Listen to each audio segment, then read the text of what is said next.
Left.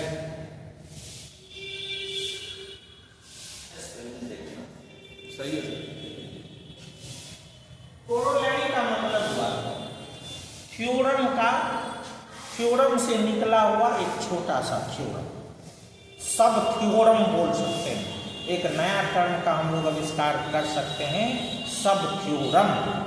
किसी special theorem के आधार पर अगर किसी स्टेटमेंट का प्रूफ हो, किसी फैक्ट का प्रूफ हो, किसी स्टेटमेंट को प्रूफ करने के लिए किसी स्पेशल थ्योरम का अप्लाई हो completely, that is not corollary, है ना।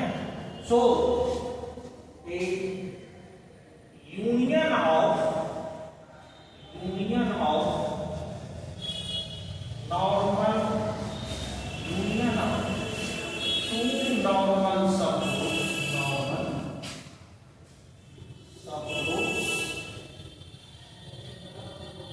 may not be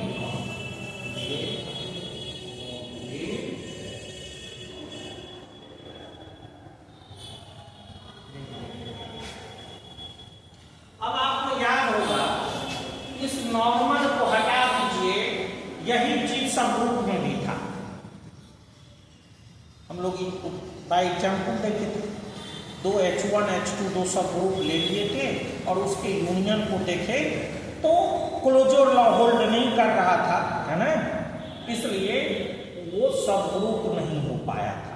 अब यहां देखिए नॉर्मल, गौर करिए, एक लाइन में इसका लिखेंगे हम लोग, लेकिन पहले समझ जाते हैं फौरन। नॉर्मल सबग्रुप, हमने जो नॉर्मल सबग्रुप का डेफिनेशन पढ़ा है उसमें पहला लाइन है कि if G is a group and H is a subgroup of G, then X inverse belongs to H gives the H normal। H पहले सबग्रुप हो तब ये क्राइटेरिया फुलफिल करे, X inverse belongs to H वाला, तो H normal होगा। तो normal होने से पहले तो उसको सबग्रुप होना चाहिए। अब यहां जैसे हम लोग लिए, मान लीजिए कि सपोज H1 एंड H2 ये दो आपका नॉर्मल सबग्रुप है, नॉर्मल सबग्रुप ऑफ G है। आपको दिखाना है कि H1 union H2 may not be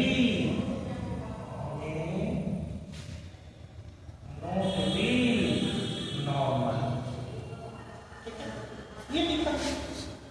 अब गौर करें, H1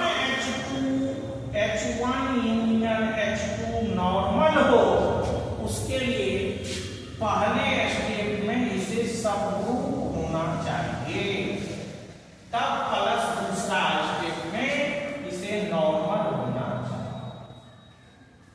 नॉर्मल वाले कंडीशन में आप क्या करते हैं, X inverse belongs to G करते हैं और पहले ये H1 और H2 को, H1 यूनियन H2 को सबग्रुप होना चाहिए, ठीक है।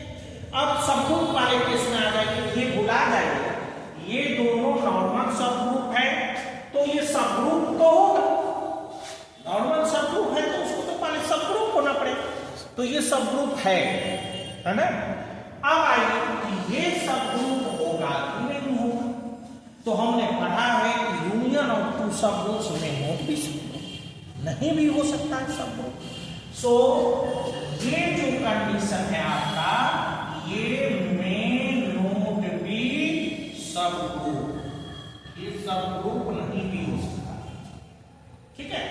अब इसके बाद प्लस इसका नॉर्मल वाला कंडीशन फुलफिल करना चाहिए, ठीक है। अब ये कंडीशन हो भी सकता है, नहीं भी हो सकता है, ना हुआ तो नॉर्मल सबग्रुप तो नहीं होगा, तो इसका मतलब हुआ कि H1 which implies H1 union H2 may not be normal। Normal.